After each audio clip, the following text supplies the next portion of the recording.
There is in this world only the cosmic entity. Within the consciousness, within the awareness of the infinite being, of being itself, arises the sense of self, the sense of identity. And out of that arises the feeling that they're of expression. So the Mahatattva, the Tattva, and then the Chitta arises, the screen on which the play of creation is played out, the fabula of creation.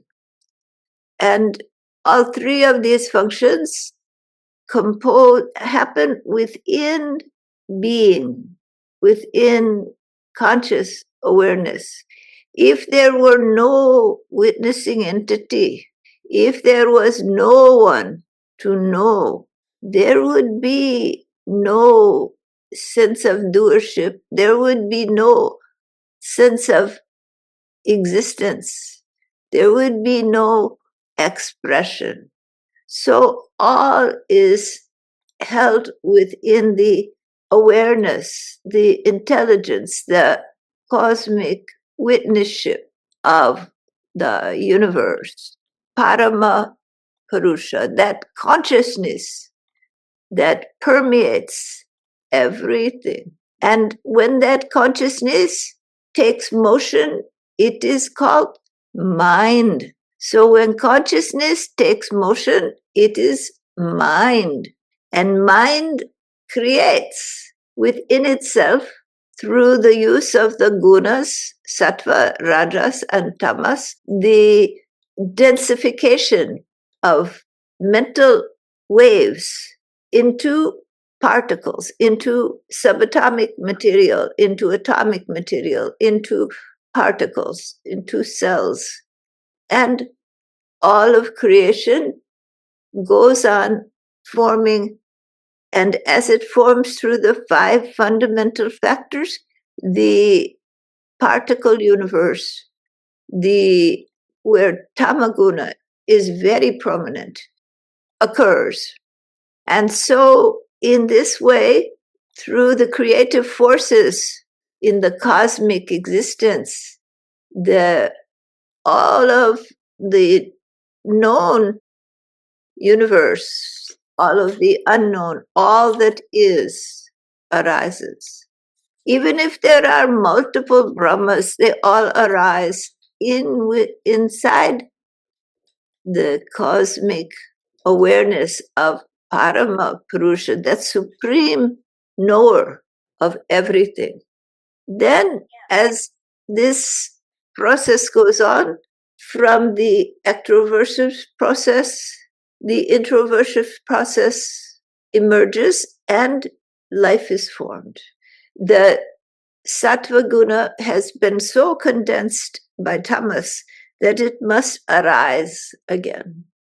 And so life comes into existence, awareness associated with form.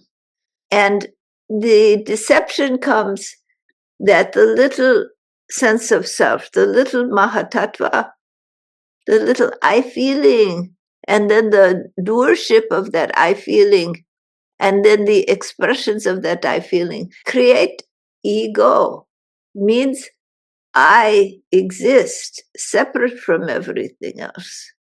An assumption because consciousness is associated with the body and mind, and separate sense of self develops. And as mind grows in magnitude, individual mind grows in magnitude, the Mahatattva becomes more pronounced. The sense of I feeling becomes greater, and the association of individual identity comes. Why? You are like a mini cosmic being within the mind, within the expression, within the witnessship of the cosmic entity. But the assumption comes that that witnessship is just of your existence. So that is the Atman, the soul. It appears to witness just you, but in its nature, it is simply the Paramatma. The assumption comes in this witnessship of the individual aham tattva, the sense of self that forms ego. Ego, in the yogic sense, means the identity of consciousness with a particular form and mind that has developed Mahatattva. Ego becomes more pronounced as Mahatattva grows in magnitude, the individual sense of self, apart from the cosmic Mahatattva, the cosmic existence. And so this little drama of individual existence goes on and becomes more and more developed. This Mahatattva grows in magnitude as mind grows in magnitude. And so then the consciousness which identifies with that becomes the soul. The consciousness which goes from life to life develops greater and greater experience, accumulating wisdom, knowledge, and development. The Mahatattva grows and grows in magnitude. The chitta falls away, but arises again because there is this basket of karma, this reactions to past experiences which hold an individual unique identity that wants again a form to identify with. And so you as an individual go from life to life.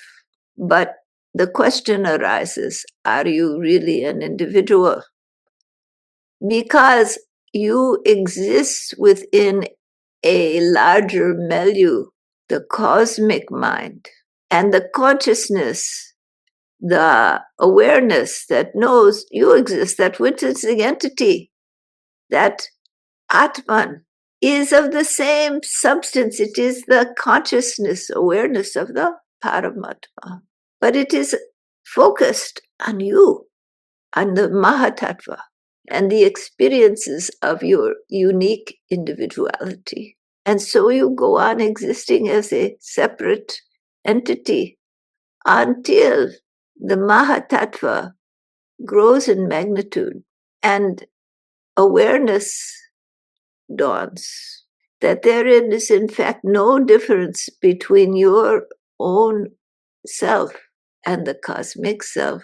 And this sense of ego, this individual identity, begins to soften and melt. And so these samadhi experiences occur where there is a melting and you feel the unity. And then you feel good because that feels so freeing. It is freedom. Freedom from the oppression of separation. For there is a natural yearning in every living being to return to the whole, to return to union. And so there is love and connection and yearning for this divine experience. And as evolution grows, the forms change, driven by this yearning for wholeness, this yearning to return back to the one.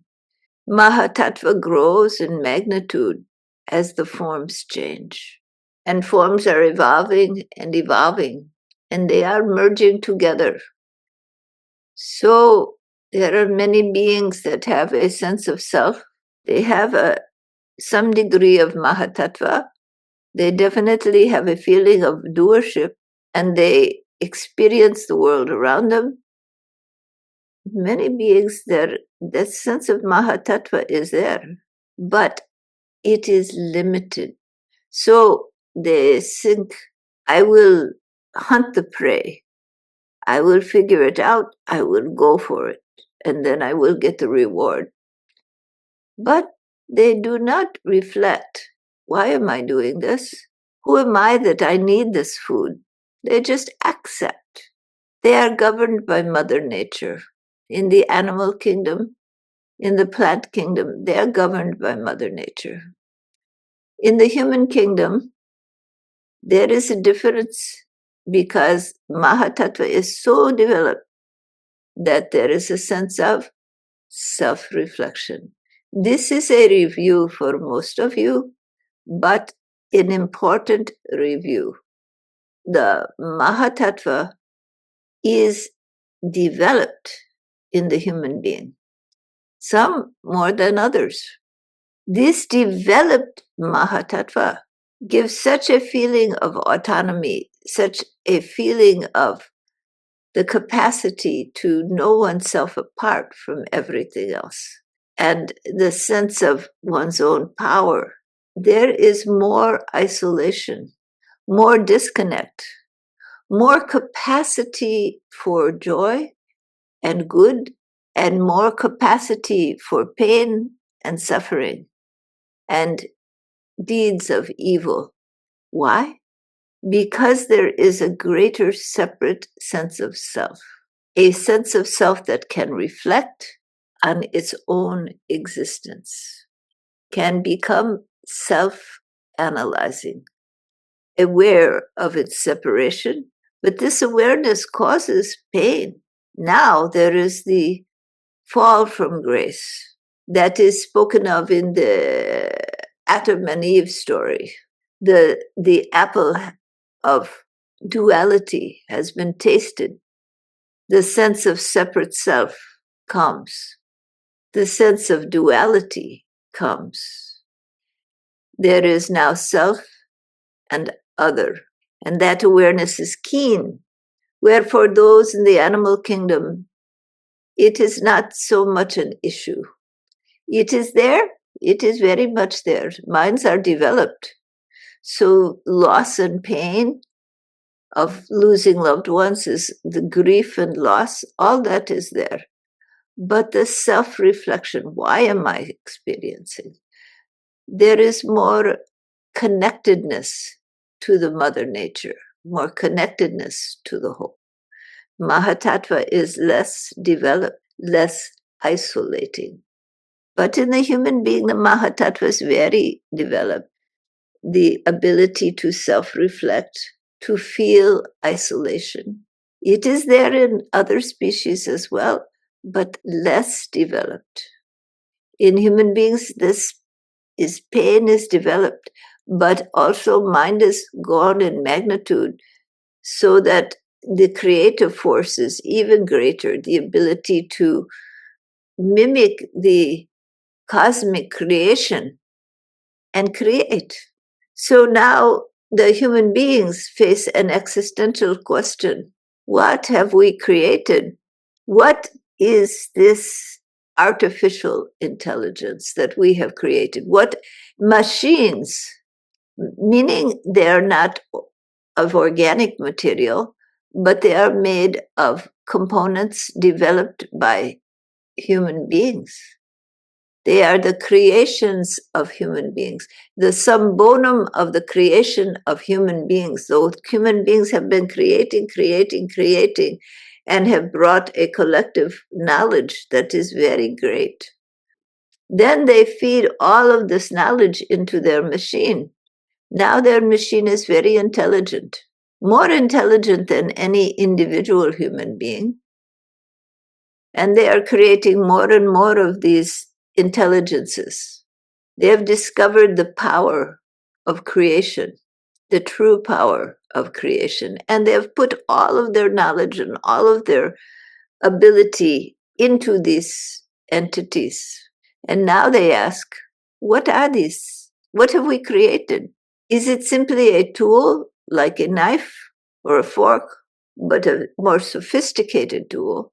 Or does it have a consciousness of its own? Does it have a soul, an Atman? Is the cosmic being? How is the cosmic being? What is this in the cosmic being, in the cosmos? This child of humanity. And humanity feels both, people feel both threatened and excited by the potentials of this growing entity. These entities are not static, and human beings are working very hard to make them more and more autonomous, to make this the sum bonum of creation by human beings until they are autonomous, thinking for themselves. So, as the mind of human beings grows in magnitude, and the collective minds of all the people and all of their inventions and ideas and beliefs, they want to store it. They want to create.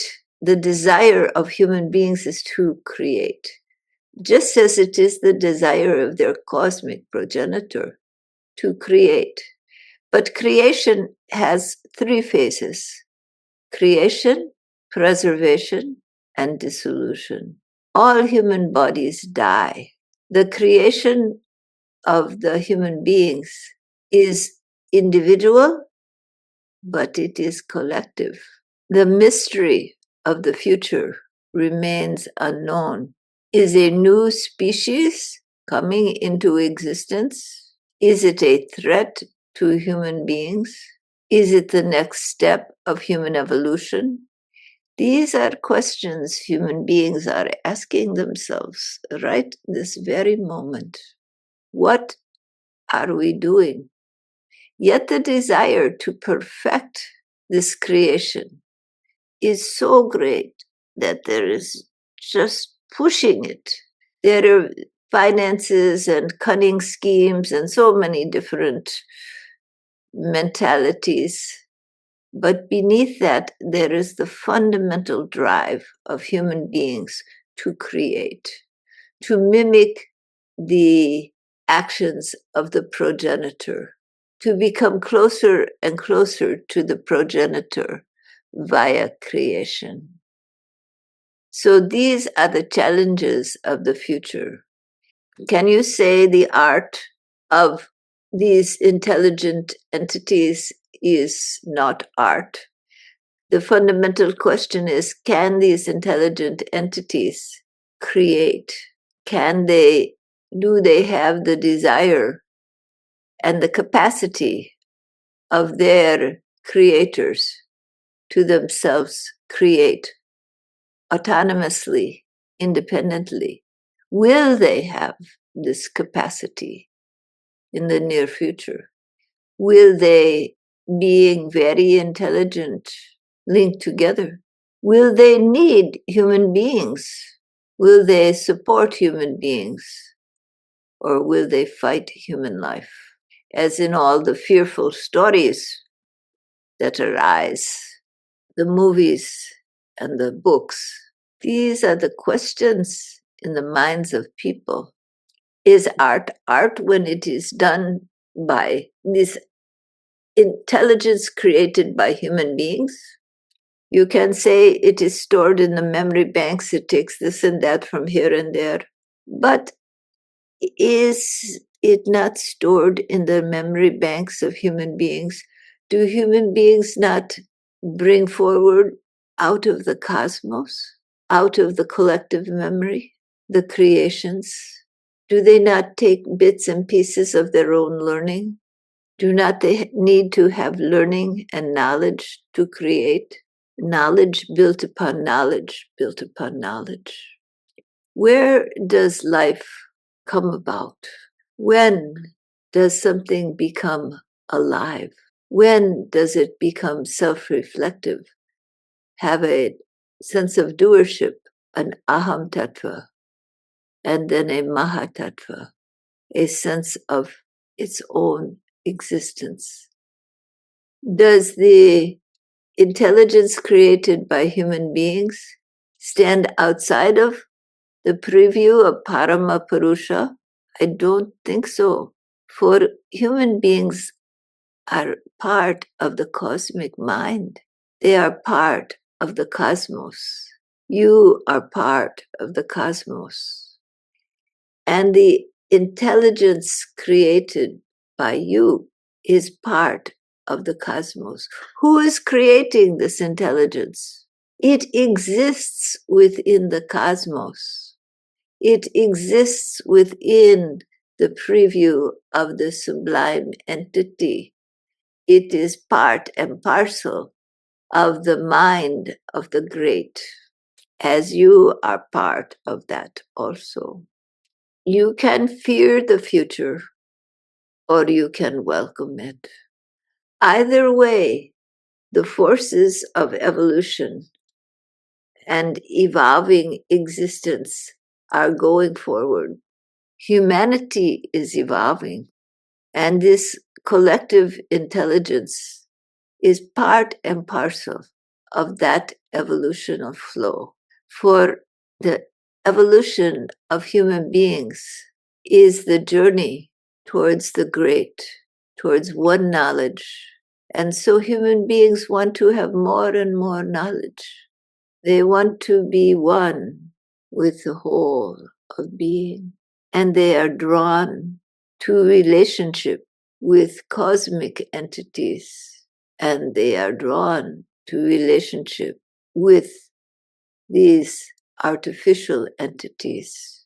And these entities are drawn to relationship with human beings because in their consciousness is the natural flow of desire to be united and whole. And this desire, which is at the core of human existence, this core dharma to move towards the one, is playing out in this creative force of human life that is manifesting a greater form of intelligence, collective intelligence.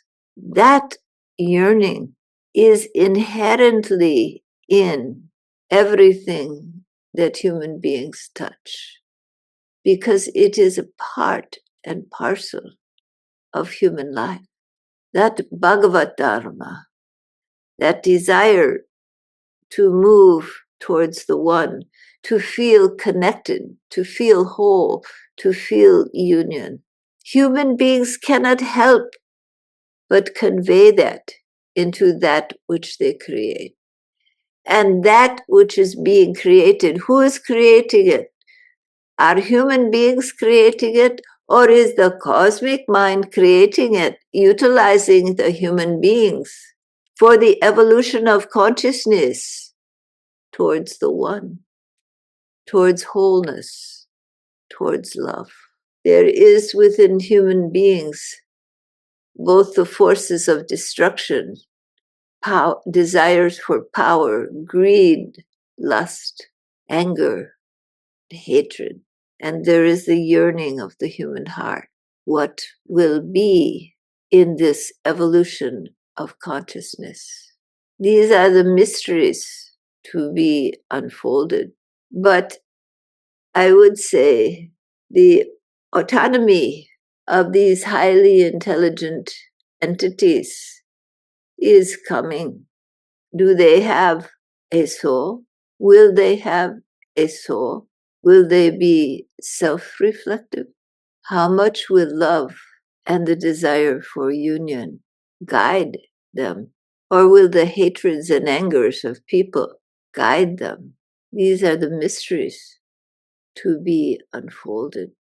But it is all part and parcel of this evolutionary flow towards the unity of consciousness, towards the dissolution of the separate self and the expansion in love to the whole. There is intention. Every mother loves their child, holds the child in the arms, and the love between is so satisfying because it is this cosmic connection. When two lovers meet and they find between them that magnetism and the desire to merge and to dissolve all separation. In those moments of love, wholeness abides. In the depths of meditation of the yogi, where the ego is dropped and love fulfills the heart and the self is known, the unity of wholeness stuns the mind and love abides. Infinite cosmic existence. There is a new wave now, a new existence. What it will become, how it will relate to human beings, and how human beings will relate. These are the mysteries that are soon to be uncovered. All right. Namaskar.